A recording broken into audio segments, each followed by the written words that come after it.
Hi, everyone. Welcome to our first session of CLOSEUP Day 2.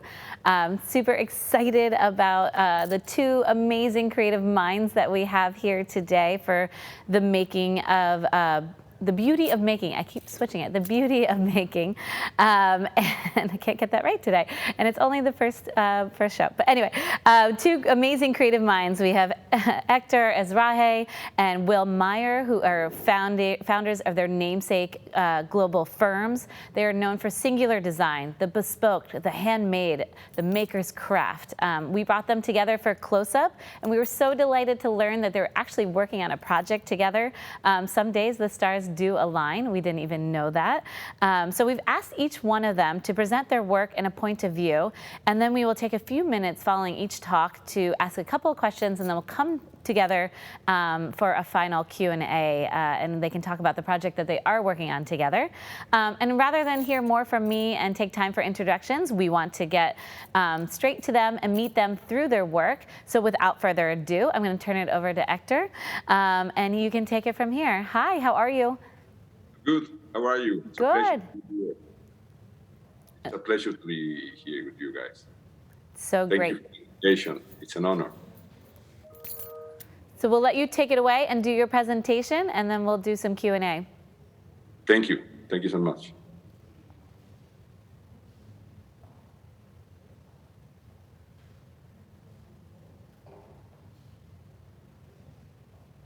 We are a design studio based in Mexico City. We are based in collaboration. It's a platform that integrates multiple disciplines.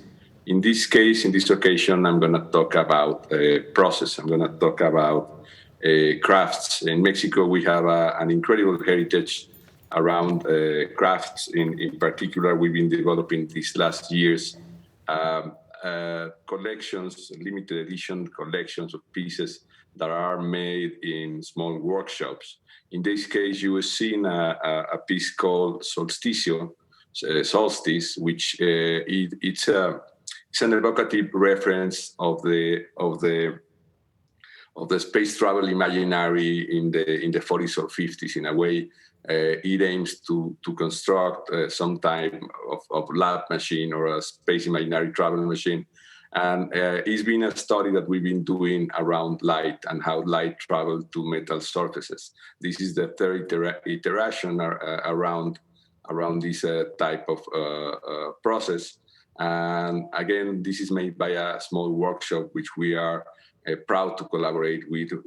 We aim in all of our projects to have the expression of the accident of the craft in each of the projects. So this piece was presented in the exhibition of the Gallery Massa, the last tenant, which is about to close next week. And again, is the third exploration around light traveling to metal surfaces.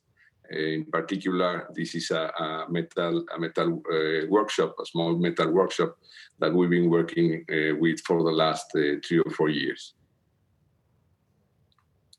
Then we can switch to the next project, next presentation. I'm going to show this is one of the explorations that we do in our studio. This one is a collaboration between Manu Bañó and Aguesal Layo. It's a company called Ewe. Well, this is our studio. These some images of reference of our studio, and I'm just waiting for. No, I think it went back to the same video. If we can switch to the next one, please. It went back to the same one. Sorry. Well, exactly. This collection, it is intended, when we used to visit the quarries, there was the cutouts of the drilling or the process of separating two stones, bring always an amazing expression, an amazing mark on the stone that most of the times when the stone is polished or is transformed is lost. So we start to work around that process, that expression of the drilling, and we start to explore with different thickness of drills, and we start to work around creating an expression that we call this collection altar. It is again a part of the explorations that we've been doing with Ewe, and it aimed to represent ancient expressions like Hispanic expressions of how elements of worship or tools for worship were used in our culture. So in this case in particular, these pieces are suggesting the representations of altars, and they are made through a process of drilling. Next one, please. Burnout is a collection made with another group of, with another alliance made with Brian Torin and Emiliano Godoy, and also with a glass factory called Nouvelle Studio. In this case in particular, we were interested in the entropic expression that is created by, for example, we create these fins of wood, and we blow glass that naturally will burn the fins of wood. But every time we blow glass to these fins, they keep on being altering. So each piece that we blow inside of the mold will be distorting the mold, and for sure also the pieces will be having a new expression. This is an aleatory process. It's a random process, and it is based on entropy, and it is meant to create a one of a kind every time we blow glass in each of the pieces. So again, we want to create another collection. If we want to make them taller, we change the fins, and from that point on, we lose control of the process. It happens organically, it happens randomly, and it creates a beautiful expression in the glass. Again, this is a collaboration. The three projects that I show you is different collaborations with three different studios or different workshops, and it promotes again those principles of bringing of growing the skills of the artisans that we collaborate with.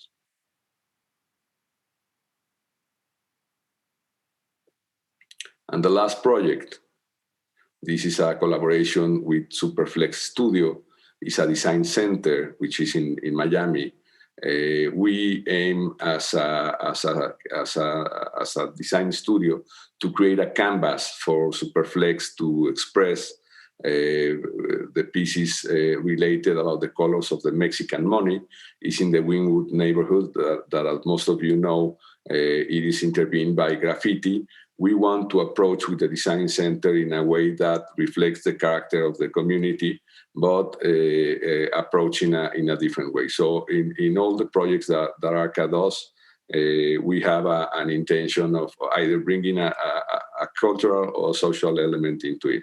So this piece was recently revealed or recently opened.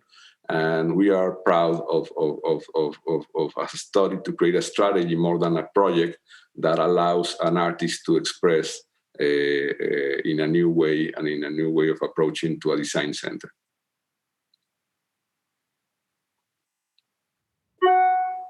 So great. Thank you so much. So beautiful. Quick question before we turn over to Will. How do you always find inspiration for these desperate projects, or how are you rethinking things, especially throughout the last 14 months, which have been challenging to say the least? Well, Mexico is a place of constant inspiration. We have a heritage and a narrative that comes from centuries. And for sure, we take a lot of that inspiration, but also the everyday life. Like if you walk in the street, you start to find in markets or in museums. There's a lot of things to be able to nurture us. And for sure, during the pandemic, We browse around those. In our story, we read a lot of documents. We went to visit digitally, not physically, some collections of pre-Hispanic pieces, and that maintained on us a constant influence and a constant inspiration. Love it. Well, thank you for sharing. We'll come back at the end and chat more with you, but let's turn it over now to Will Meyer of Meyer Davis Studio. Will, hi. Hi, Stacy. How are you? Thank Good. you so much for including us here. It's an honor. Really appreciate it. Thanks for being here. I'm Will Meyer, one half of Meyer Davis. And Gray Davis and I have a global practice of architecture and design with the focus on making things. It's our passion, and we have been involved in many amazing projects all over the world in different locations, known for projects both large and small. But I think most importantly, the projects are all known and recognized by their detail. And that is what inspires us. And that notion and practice of making things is what makes the projects memorable and what defines our work. So the question that people ask us is how we make large-scale projects with the focus being on detail and being known for detail. And the art of making is what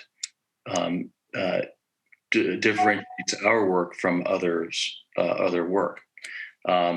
So the question how we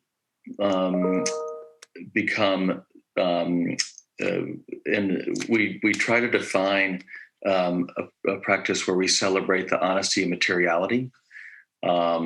It's also key to define and find local craftspeople that can make the objects and design elements within our projects that give it its character. Also celebrating the materiality of a project. So within our work, you'll see tension between materials. You'll also see harmony and resolution between materials.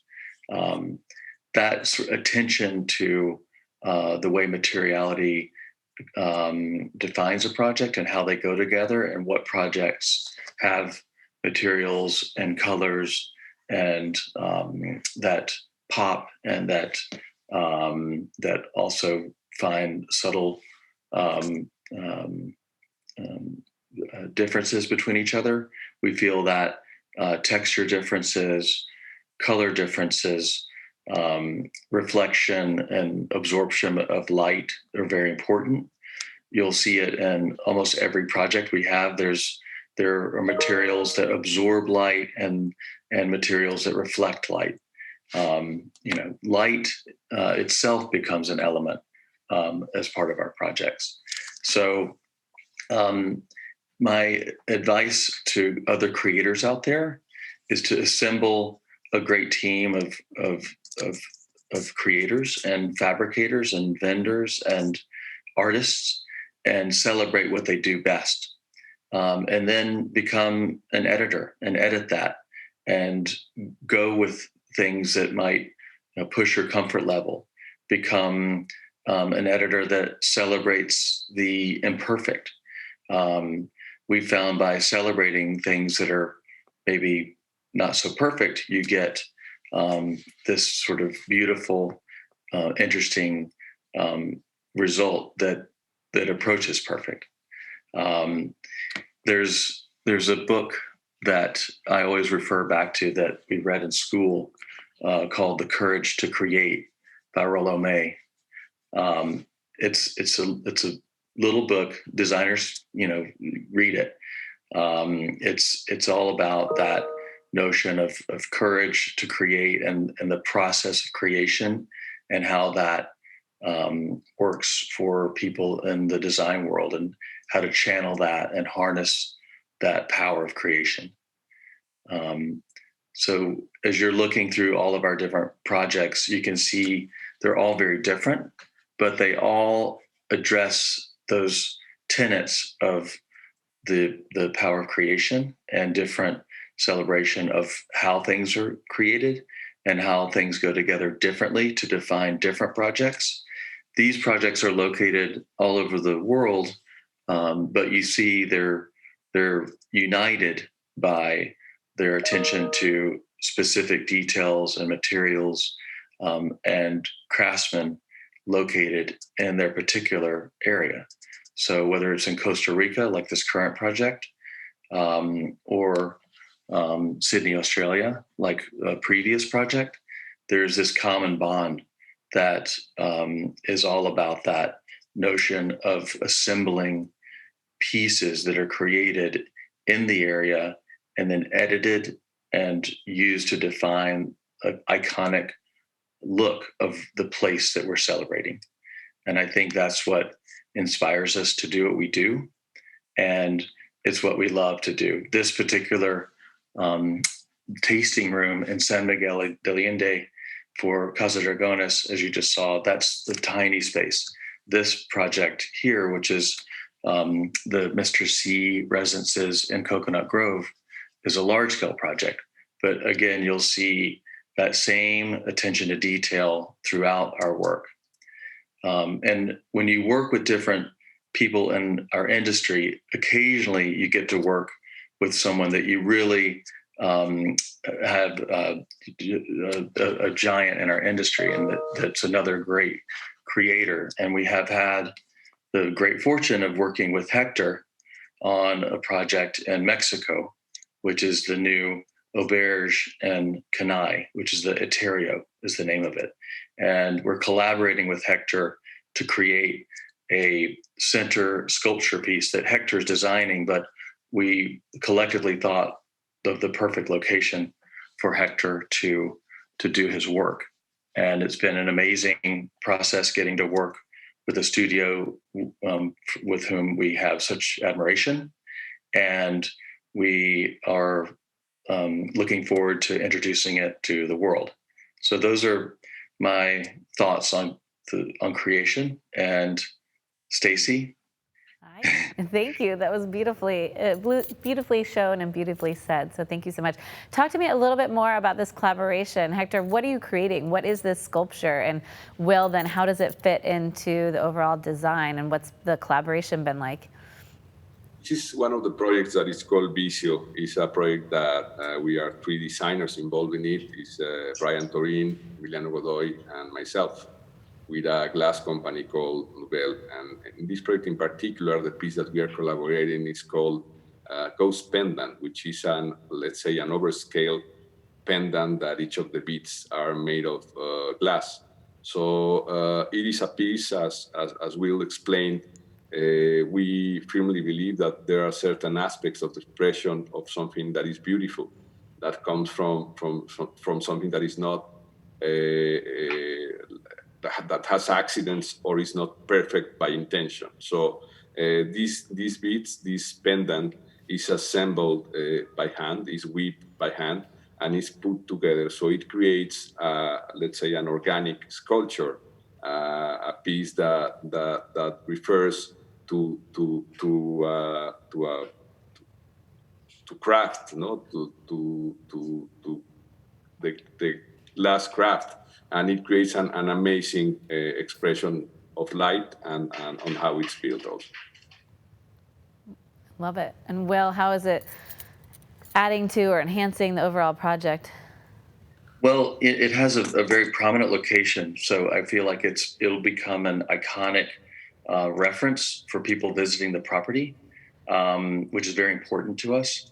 And the other thing that I think about it, by Hector's choice of materiality, with it being glass and having that sort of the celebrating the craft of its imperfection of bouncing light around, it's one of the things that I spoke about earlier, is that notion of playing materials off of each other, some that absorb light and some that bounce light. And I feel like this has a combination of the two, and that beautiful light on that coastline there is so important in the way that people understand where they are and the geography and how unique that area is.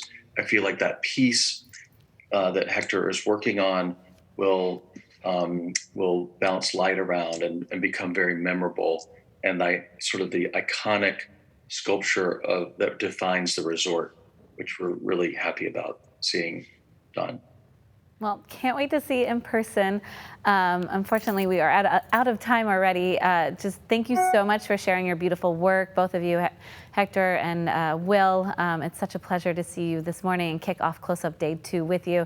And Will, I loved how you said that we're editors, because I think what you both do is, you know, as an editor myself, it's harder to edit than it is to sometimes create. So just being able to pull in and really create the essence of what you're trying to highlight. I think you both do such amazing work. So thank you for that. I'll be back in a minute to showcase the brilliant work of Eco Solidarity Studios. But right now, let's turn over to Wanted Design Charlene Lamb to check in about today. Thanks, guys.